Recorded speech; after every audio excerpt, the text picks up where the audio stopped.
네, 시선 집중의 대미를 장식하는 비컨 뉴스 시간입니다. 헬마우스 임경빈 작가 모셨습니다. 어서 오세요. 안녕하세요. 어떤 이야기입니까? 오늘 그 올림픽을 거치면서 스포츠에서 소위 이제 비인기 종목들에 대한 관심이 높아진 상태인데요. 그렇죠. 어제 온라인에서 화제가 됐던 JTBC 예능 프로그램 뭉쳐야 찬다의 한 장면도 마찬가지였습니다. 네. 먼저 음성으로 어떤 이야기인지 한번 들어보겠습니다. 이번에 자카르타 아시안게임 출전하면서 저희 비인기 종목 카바디는 아무것도 지원을 못 받아서 단복도 받지 못하고 시상복도 받지 못하고 진짜요? 네, 그래서 결단식이랑 개막식 이런 데 아무데도 참석을 못 했었습니다.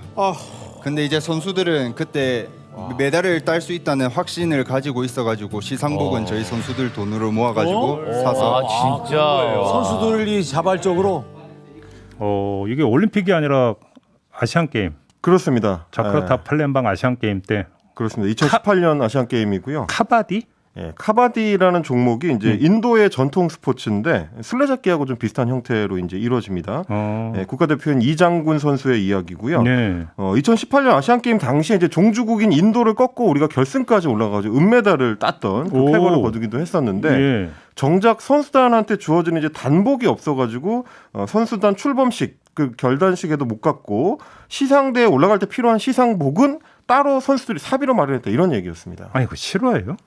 그래서 저도 좀 찾아봤는데 네. 2018년 아시안 게임 당시에도 기사화가 굉장히 많이 됐던 문제더라고요. 그러니까 메달을 따고 나서 카바디 협회 관계자가 인터뷰를 했는데 네. 단복이 없어서 대회 개회식에도 못 갔고 시상복은 따로 예산을 마련해가지고 이제 구매를 했다 이렇게 밝혔고요. 네. 선수들 같은 경우도 안타까운 사연이 굉장히 많이 소개가 됐는데 국가대표 훈련 수동만으로는 이제 생계가 어려워가지고 이제 투잡을 뛰고 있다 이런 얘기도 있었습니다. 아니 엄연한 국가대표잖아요. 그렇습니다. 근데 왜 열애 취급을 해요? 이게 이제 구체적으로 따져보면 카바디 협회가 대한체육회 정회원단체가 아니고 준회원단체이기 때문입니다. 야, 그것도 또 등급이 있나요? 이게 이제 등급이 3단계로 있는데 그중에 이제 2번째 단계고요. 이렇게 되면은 협회에 주어지는 인건비 지원금이나 뭐 국제대회 출전 지원금이나 뭐 선수한테 주는 경기력 향상 지원금 이런 여러 가지 항목들에서 이제 차이가 굉장히 크다고 하고요. 네. 정회원단체로 이제 구분을 하는 이유는 이제 각종 협회가 난립되는 거를 막고 한정된 예산을 이제 효율적으로 활용하겠다 이런 건데 그걸 이제 기준을 잡을 때는 뭐 국제 경쟁력 그러니까 그 종목이 얼마나 국제 경쟁력이 있느냐 그리고 이제 얼마나 그 한국 내에서 저변이 넓으냐 이제 이걸 따져가지고 이제 구분을 한다고 합니다. 근데 정의원 단체는 뭐 양궁 같은 종목들인데 카바디나 주짓수, 뭐 킥복싱 이런 종목들은 이제 준회원 단체 6개에 포함이 돼 있고요.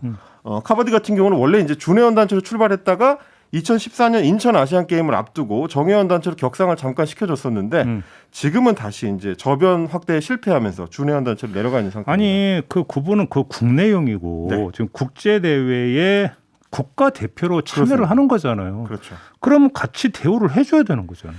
그래서 이제 단복까지 차별할 필요가 있느냐라는 얘기는 나오는데 다만 어제 온라인에서 논란이 됐던 이유는 실제로는 준회원 단체라고 해도 국가 지원 금액이 꽤 들어간다는 것 때문이었습니다. 아 그래요? 제가 그래서 이제 자세히 좀 취재를 해보니까 지난해 국가대표팀이랑 이제 올림픽 선수촌 운영 실태에 대해서 이제 감사원의 감사가 있었는데 네. 여기서 보조금을 횡령한 협회 중에 하나로 카바디 협회가 적발이 됐습니다. 아 그래요? 네. 감사 보고서 내용을 보니까 2015년부터 18년까지 그러니까 아시안 게임을 준비하는 기간이죠. 네. 그 기간 동안에 숙박비, 급식비, 선수들의 훈련 수당까지 해서 총 28억 원 정도를 이제 지원을 받았고요. 카바디 협회가 그렇습니다. 네. 협회가. 네. 근데 문제는 이때 숙박 시설이나 식당이랑 이면 계약을 맺어가지고 나중에 돈을 뒤로 이제 돌려받는 방식.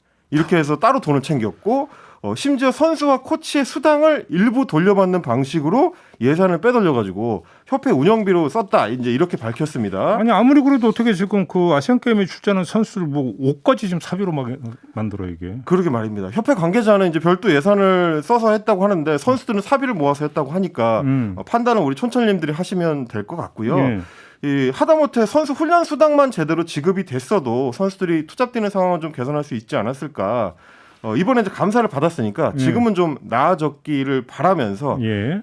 조직이 우선이 아니고 선수가 우선이다. 선수의 훈련 집중과 이 올림픽 출전, 경기에 집중할 수 있는 환경 조성이 우선이다라는 거를 다시 한번 좀 강조를 드리고 싶습니다. 협회는 선수를 지원하고 보호해야 되는 것이죠. 그렇습니다. 그렇지 않습니까? 그래서 이번 논란을 보면서 2014년 생각이 났는데 아시안 게임에서 금메달 따고도 김치찌개 회식을 했었던 우리 배구 대표팀. 네. 그 당시에도 배구 협회가 혼쭐이 났었는데 네. 한번 좀 고민해 볼 필요가 있을 것 같습니다. 알겠습니다.